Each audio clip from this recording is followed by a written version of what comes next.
I am the good shepherd. I know my own, and my own know me, just as God knows me and I know God. And I lay down my life for the sheep. I have other sheep that do not belong to this fold. I must bring them also, and they will listen to my voice. So there will be one flock, one shepherd. Listen again. I am the good shepherd. I know my own, and my own know me, just as God knows me, and I know God. And I lay down my life for the sheep. I have other sheep that do not belong to this fold. I must bring them also, and they will listen to my voice, so there will be one flock, one shepherd. I realized that I could read these couple of verses, and you could hear them over and over, and we might still not be entirely sure whether these verses are talking about management or compassion. Which is the work of the shepherd? Is it management or is it compassion? I have other sheep, I must bring them also. Certainly sounds like the shepherd is managing the flock, actively gathering the sheep in, taking charge, being the decider about what happens to the sheep. He has a goal, one flock. So he's taking action in that direction. He manages, maneuvers the different sheep. His goal is to be in charge, to get certain things done. On the other hand, the phrase, the declaration that comes right before that, I lay down my life for the sheep, sounds more like compassion, sacrifice, giving over control rather than taking control. I know my own know me. It's relationship, it's presence, right? So the work of the shepherd, is it management or is it compassion? Maybe that question is a good reminder that we too struggle to try to figure out whether our spiritual purpose is to manage and be managed, or whether it is to offer and receive compassion. And this is a really, really critical question because it sets into place, it raises awareness of a really, really important interpretive lens for our spiritual self-understanding and our theological perspective, and reveals what are ultimately our religious goals. What are our values in relation to the world? Because if we believe our spiritual purpose is to manage and to be managed, then our work of discipleship, of following and serving Christ, is to build fences, to identify sheep, to pick and choose, to send some sheep down some chutes into some pens, and to send others down other chutes into other pens, to evaluate and judge, to invest or withdraw our investment, to decide worth and value, to repair fences that have been broken, to maintain the flock, to eliminate threats. That's the work of the shepherd, if the purpose of the shepherd is to be a manager. That's the spirituality of management. And there's nothing wrong with management per se. Things have to be managed. In the church even, things have to be managed. Someone has to take care of attending to the details, keeping things organized, counting what needs to be counted, directing traffic, so to speak. There's nothing wrong with managing. But if we understand management as our spiritual purpose, then the sheep become the product. Or to step out of the metaphor for a moment, people become the product. They can become objects to be moved around. In the shepherding metaphor, a spirituality of management means that the shepherd is most focused on overseeing the flock, controlling it, maximizing it. And that's different from loving the sheep. Instead of using the word manager, Jesus uses the words hired hand in this passage. The hired hand, says Jesus, does not care for the sheep. What that really means is that the hired hand does not care about the sheep. He cares for them so long as there is no risk, no personal cost. But when danger comes, the hired hand is not interested in self-sacrifice. He does not lay down his life. He does not operate from a deep well of compassion. Why would you? If sheep are a commodity, then you treat them as such. You can always get more sheep, right? On the other hand, if our spiritual purpose is not management, but our spiritual purpose is to offer and receive compassion, then our work within this metaphor is to learn to know every sheep, whether in this fold or not. Our work is not about quality control. Our work is to learn names and to listen to voices and to establish connections and to heal the injured and to help the slow to catch up, not by pressing them harder, but by waiting longer.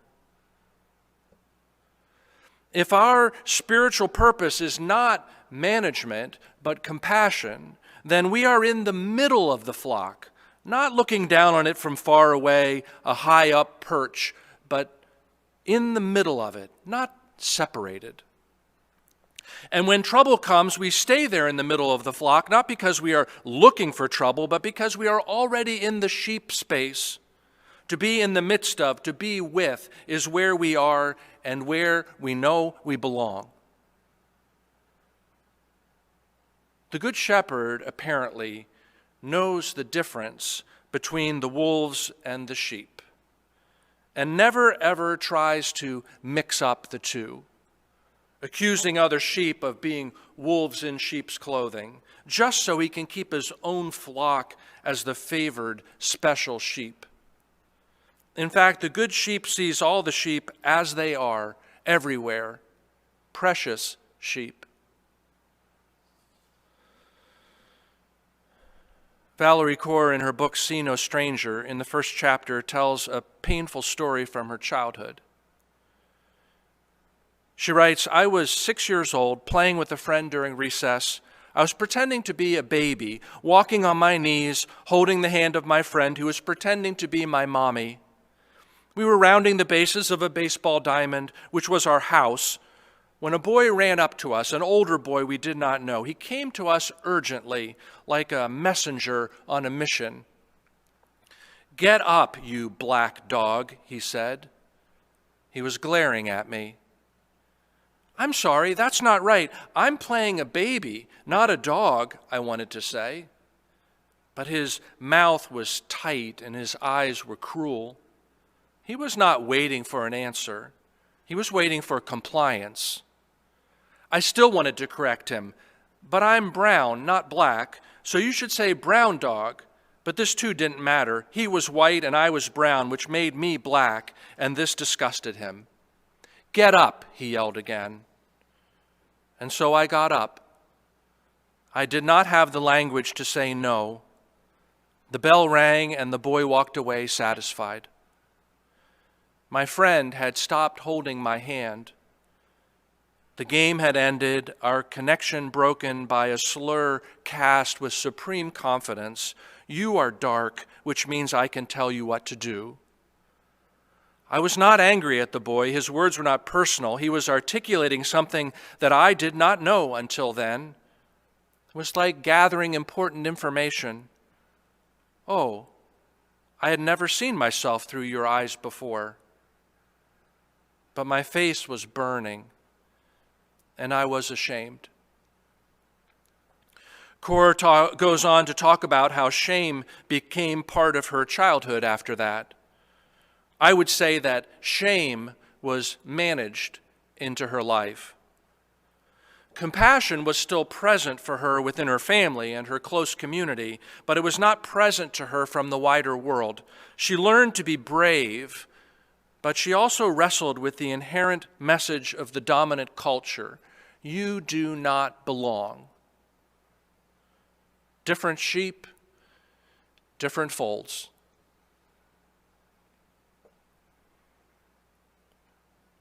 A half dozen pages later in the book, she tells another separating story. This one, instead of being about race, is about religion. This story was from her experience in junior high school. One day in the 8th grade, my best friend Lisa and I were working on our History Day projects in the library, passing notes to each other, giggling in our own bubble, when Lisa looked up suddenly and said, "Valerie, I can't wait until Judgment Day." There was beautiful anticipation in her eyes. "Just think, it will only be you and me and all the good people." "Where will everyone else go?" I asked. "Everyone who isn't Christian." She looked at me, startled. "Well, you know, down there." It was too unpleasant to say out loud. That's when I realized that my best friend believed that I was going to hell. She just didn't know it yet. I had to be the one to break it to her. "Lisa, you know I'm not Christian, right?" She went pale. "But I thought Sikhism was a sect of Christianity." It's not," I said. The bubble broke, the bell rang, and we left each other without another word. We didn't talk about it again until a few months later. We were sitting with our friends at lunch and talking about the honors bio lecture on evolution when somehow the conversation turned into an argument about what happens after we die. At some point, I realized what this group of my friends, who were all Christians, were trying to tell me. "So all of you believe that I'm going to hell?" I asked. They shifted in their seats and looked down at the cement. Only Lisa looked me in the eye. Lisa, who loved me and pitied me and wanted to save me. There were tears in her eyes and mine too. Our friendship ended after that. We still exchanged many letters trying to persuade each other. She stressed that I needed to accept Christ to be saved, and I replied that I didn't need Jesus to be good, but our attempts always failed. As long as Lisa believed I was going to hell, she could not love me as before. Wonder is an admission that you don't know everything about another. Lisa had stopped wondering about me. She had decided that she knew my fate and had no more to learn. A little coda to that story. Valerie Kaur, at different moments in the book, talks about the prayer that her grandfather taught her, especially for times when she was faced with rejection, judgment, prejudice, or pain. Tati vau na lagi pabram sarnai. The hot winds cannot touch you. You are shielded by love. Shielded the way a shepherd shields the sheep he loves. I lay down my life for the sheep, and I have other sheep that do not belong to this fold. I lay down my life, shielded by love. One of the things that we could do better these days is seeing all others as sheep that are part of the flock, whether in our particular fold or not. That is, paying attention to not only our own identity, our own struggles, our own concerns, but recognizing that we share a common identity,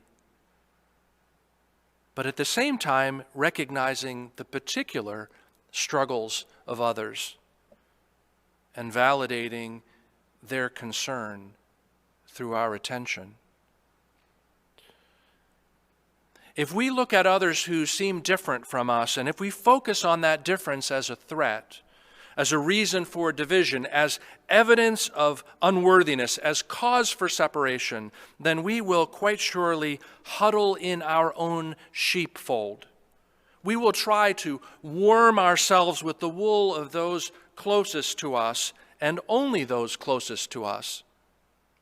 We will seek to manage our own space, our own needs, our own flock, rather than with gentle humility spread our compassion and our acceptance and our inclusion outward. And the Scripture makes it clear that the Good Shepherd does not just huddle in, but ventures out. The Good Shepherd has other sheep, more than us. More sheep and more sheep and more sheep. And the Good Shepherd opens the gate and goes out. Out looking for others, calling their names, inviting, including. But that going out is not going out with an agenda to manage, to judge. He's not stealing sheep. He's not imagining that other sheep are bad sheep, and he will change them into good sheep just by moving them to a new fold. He's not working for a bigger flock for the purpose of winning, of proving himself the best or only or a most righteous shepherd. He's simply extending his arms of care and protection and healing, without bias, without limit, without need to conquer or coerce. Because all the sheep are already sheep. God's children are God's children. Not divided between the familiar and the foreign, between the favored and the unworthy, between the ones in the fold and the ones in another fold, but all with the identity of the beloved, all of them. Again, let's step out of the metaphor for a moment and think about whether our spiritual effort, our spiritual reach is an effort to manage others or extend compassion to others. Is the wish for one flock, the wish for others to be like us, validating, therefore, our identity, our values, our uniqueness, or our self-proclaimed righteousness? Or is the wish for one flock the wish for the kind of joining together, the kind of understanding and accepting and reconciling that contributes to the healing of the world? A desire for and a commitment to peace within and among us. A wish for a sisterhood and a brotherhood of love and restoration. And remember, the shoe can just as easily be on the other foot. To someone else, we are the other. And from their perspective, our fold isn't the first fold, or the right fold, or the best fold. And so we need to consider the possibility that maybe the larger the flock, the more hope there could be that we are accepted in, even as we accept others. And we need to consider that the larger the flock, the greater the possibility that we might hear the wisdom, the truth, the healing that comes from others' mouths. Humbling to consider, but maybe, just maybe, we aren't it. Maybe we are existing in just one small corner of the pasture, tucked away in our familiar fold, that we are just one small segment of the flock, holding one piece of the story. The good news? Our good shepherd has a wide reach, yes? A clear and familiar voice, yes? A willingness to include and to sacrifice for the sake of an ever-expanding flock, yes? Our good shepherd protects us with love, draws us in with love, expands the flock with love, heals the wounded with love, and maybe invites us to be such shepherds too. not managers, but compassion bringers. Valerie Kaur, whose Sikhism feels more Christian to me than the Christianity of some Christians, offers this practice. As I move through my day and come across faces on the street or subway or on a screen, I say in my mind, sister, brother, sibling, aunt, uncle. I start to wonder about each of them as a person. When I do this, I am retraining my mind to see more and more kinds of people as part of us rather than them. I practice this with animals and parts of the earth too. I say in my mind, you are a part of me I do not yet know. I practice orienting to the world with wonder, preparing myself for the possibility of connection. You are a part of me I do not yet know. I practice orienting to the world with wonder, preparing myself for the possibility of connection. The flock is always bigger than we can imagine. The family is always bigger than we expect. Just ask the Good Shepherd. Amen. Please join me in some moments of silent prayer and reflection.